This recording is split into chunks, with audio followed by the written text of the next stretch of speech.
Yeah, good morning, Wellspring Ministries. I'm sure you guys are sitting there wondering, what does Sheldon say on a day like this?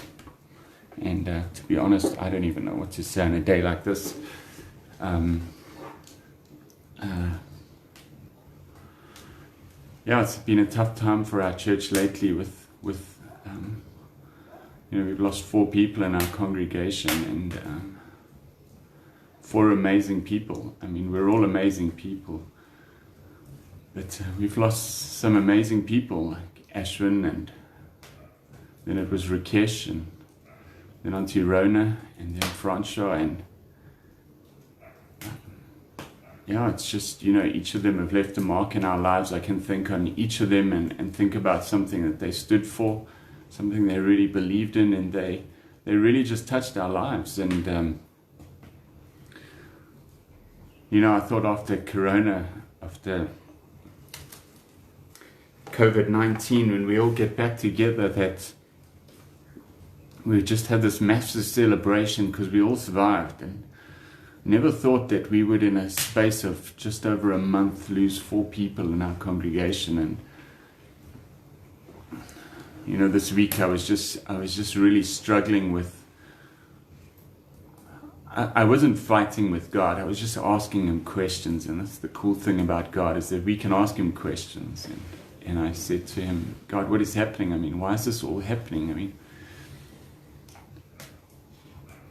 And I really just felt God said to me, he's gathering his saints because Jesus is coming soon.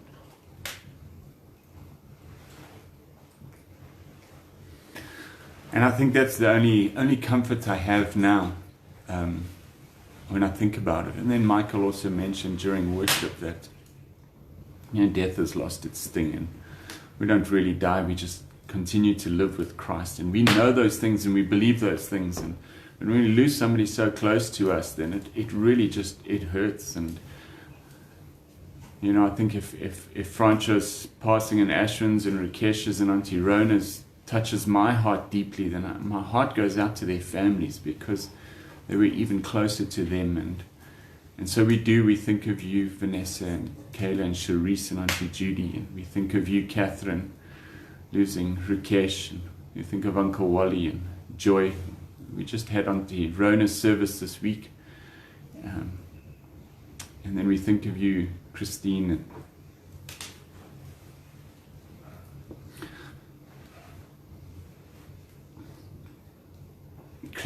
Rue and Emma and Christine's mom that's there.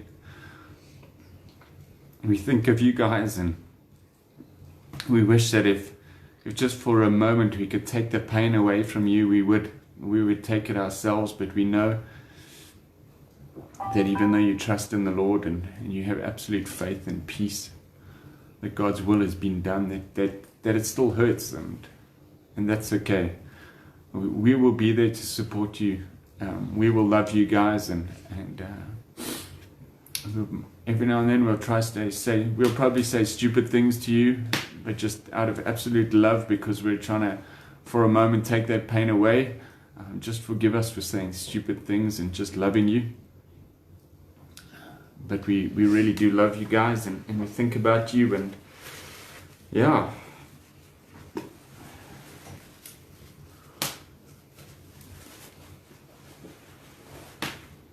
Never thought this week would turn out like this, but here we are. So Monday I was just talking to God, and I was just like, God, I've been talking about,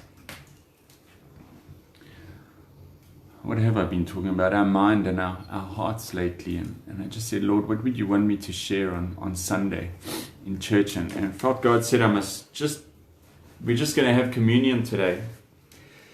And so I want to stick with that, but I just want to share a few things around it. And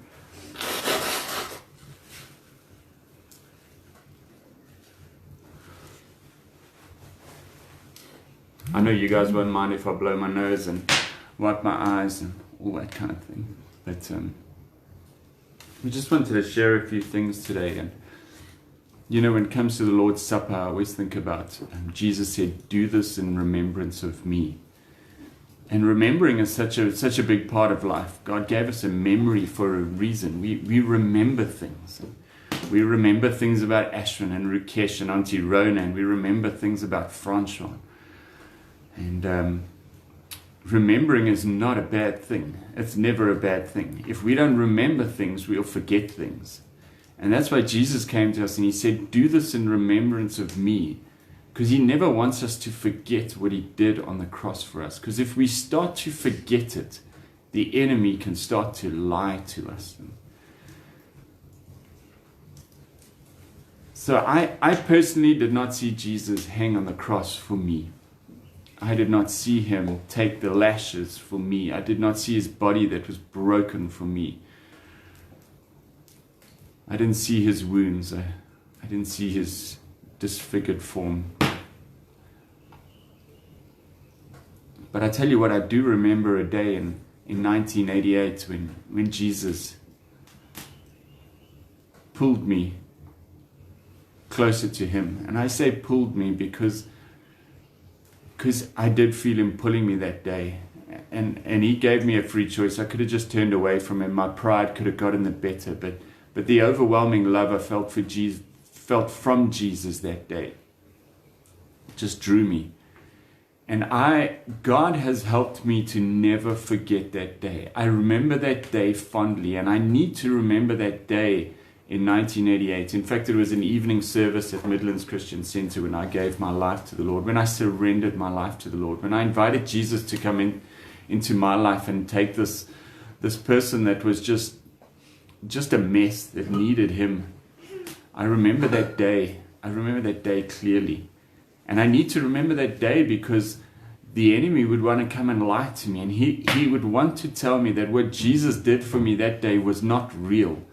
That Jesus didn't really die on the cross for me. That there's no ways Jesus would want me.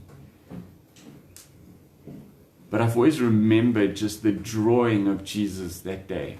Just how I was drawn to him. And I always make a joke of how the pastor got me to the front. But really there was a lot of drawing me into his presence. And the absolute relief that I felt, or the burden that was taken off me that day, I want to tell you, church, I know that it was real. I will never, ever forget that day. I always say that I was glad that we were driving back home at night because church was in Escort and we lived in Moy River. And I always remember I was glad that we were driving back home in the dark because I felt like I had this silly grin on my face. And the silly grin on my face that just, I couldn't get it off. I was just smiling about what Jesus had done in my life. That was real. I remember that day, and I will continue to remember that day. And you know what, church? I will continue to tell that story about what Jesus did for me. It is his story as much as it's my story. In fact, it's more his story than my story. But I will continue to tell that story. Because if I forget that story, if I don't remember that story, I will forget it. And then the enemy will steal from me. And I never want the enemy to steal that day from me. Because that day changed my life. So we remember what Jesus did for us. We remember all the amazing things he's done in our lives. Kristen and I have so many testimonies of what God has done in our lives. And we love to tell those stories because some of those stories are just unreal. Like the best writer couldn't make those stories up, but they are real and they're real to us. And we've got the evidence of those stories, and we tell those stories continuously, and we share them with our children so that they don't forget. We need to remember those stories. And Jesus said, do this in remembrance of me so that you don't forget what I did on the cross for you. You may never forget what I did on the cross for you. And he said, do this in remembrance of me. And in Wellspring Ministries, we usually do it on the first Sunday of the month. And some of you are sitting there now and saying, well, this is the second Sunday, Sheldon. It's okay, but we do this in remembrance of him. And you know that you can do this at home, that you can have communion at home as a family. Whenever you visit with friends, okay, now you may not, but when you can, You can have communion as families and just remember what Jesus did for you. And we should do those. We should have remembrance parties, man. We should get together and tell stories of what Jesus had done so that we can remember, so that we don't forget. We're going to tell stories. Let me tell you, we're going to tell stories about Ashwin and Rakesh and Auntie Rona. Vanna calls her Auntie Corona. But because she had coronavirus, but she didn't die of that. She was a lovely lady, and she would have loved that joke if I had told her that. We will tell stories of Francois. Man, I've heard so many stories of Francois in the last few days of people just encouraging me, saying, Sheldon, he touched my life.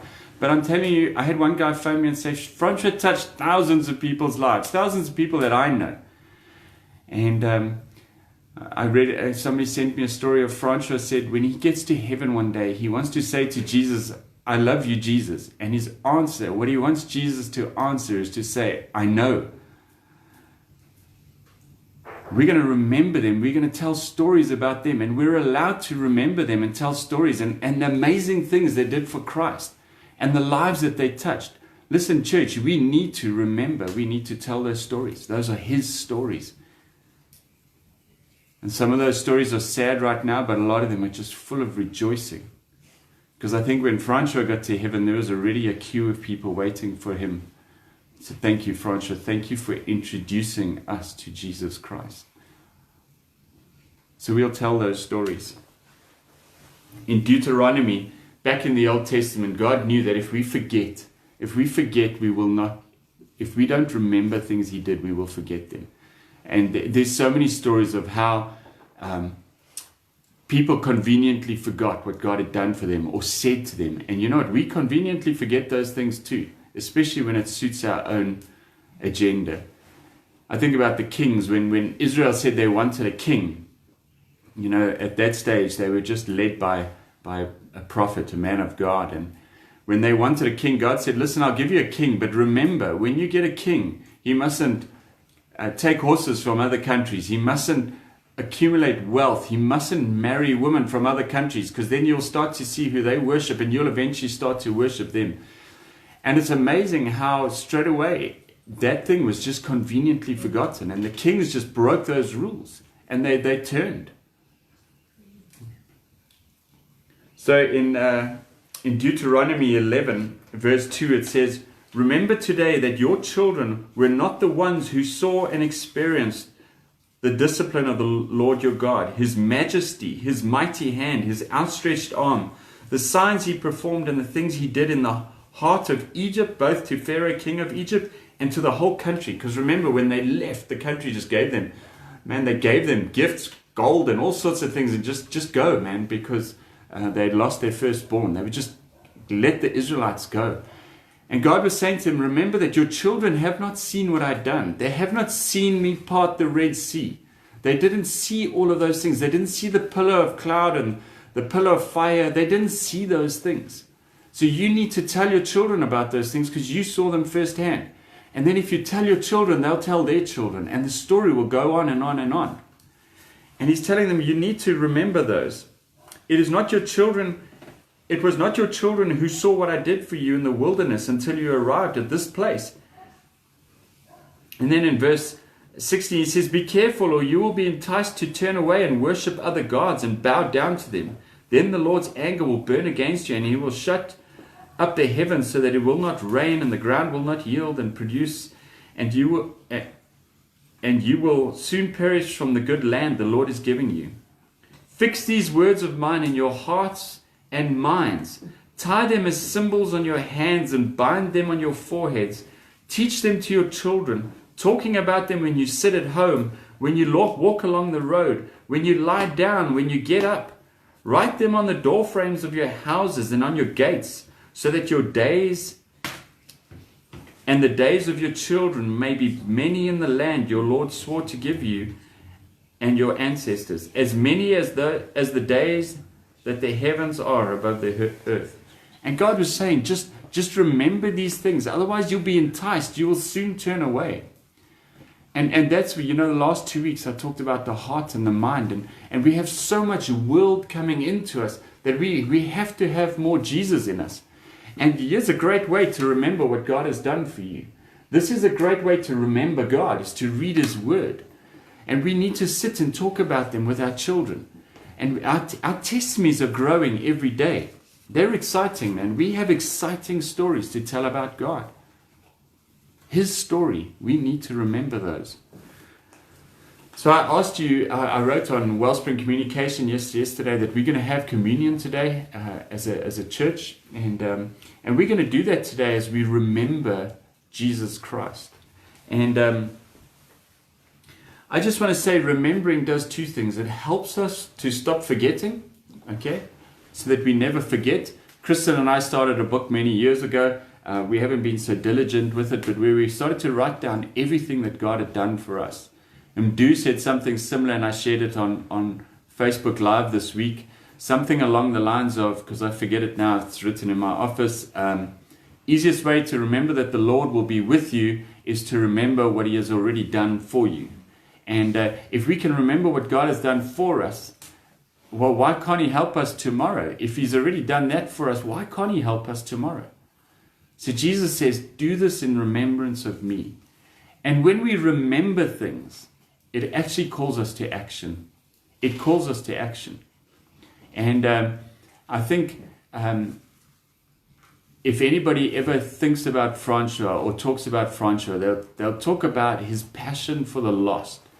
His are you interested in spiritual things? Nobody was safe in a queue with Francois. I talked about Jesus freaks last week. Francois was a Jesus freak.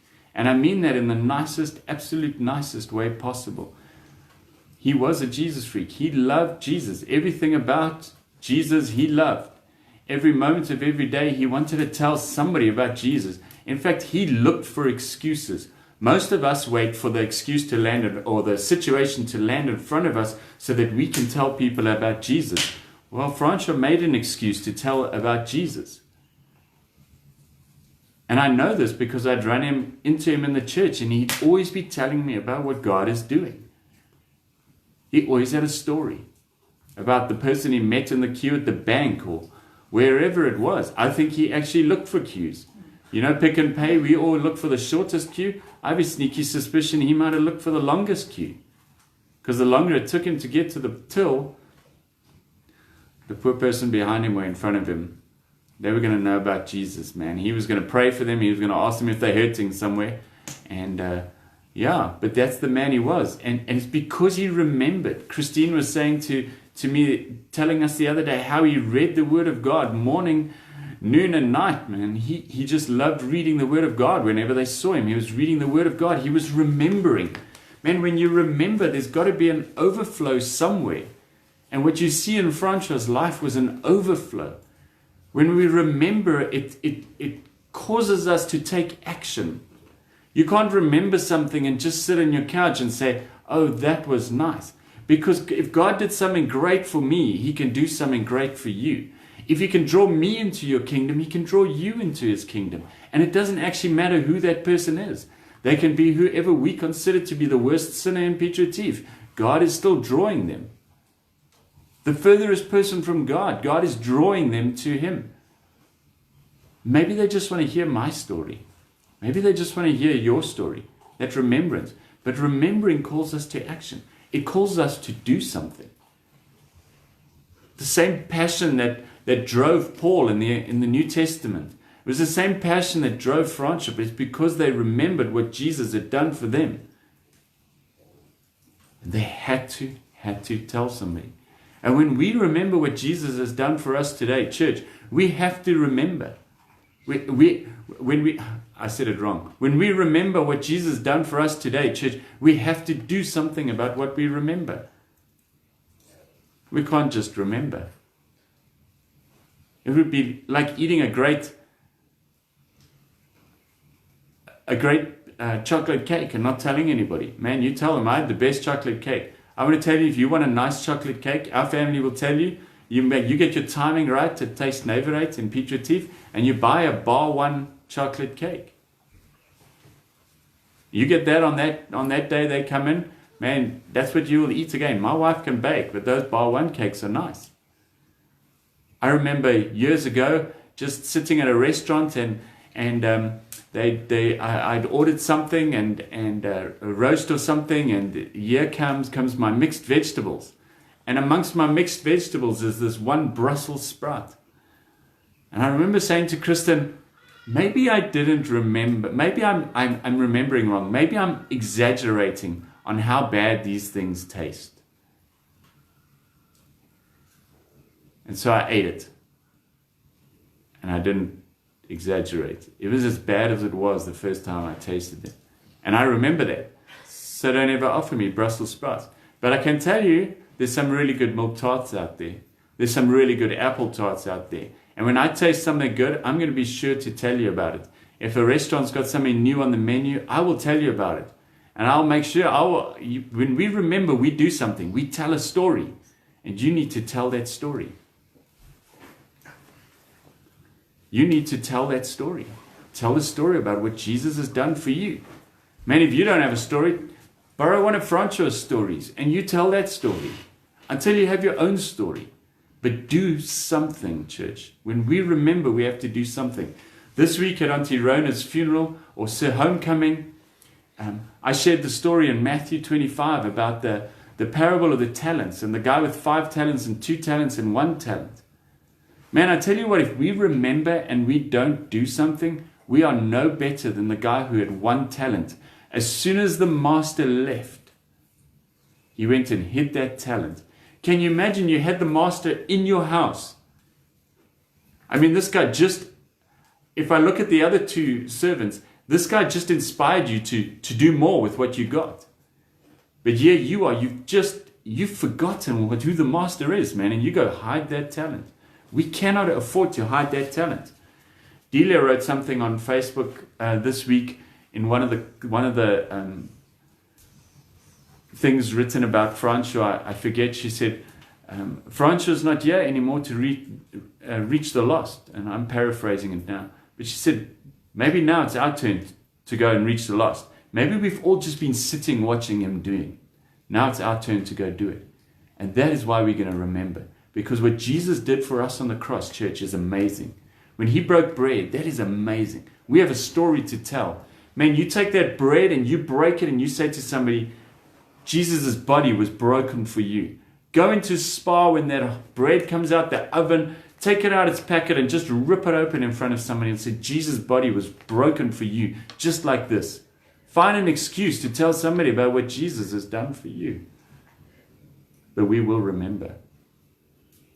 You're going to have to pay for the loaf of bread, by the way, if you do that in Spa. You're going to have to buy it. But you were bought at a great price, so that won't be much. 1 Corinthians 23 says, For I received from the Lord what I also pass on to you. For what I received from the Lord, I'm passing on to you. Now we read it, so we pass it on.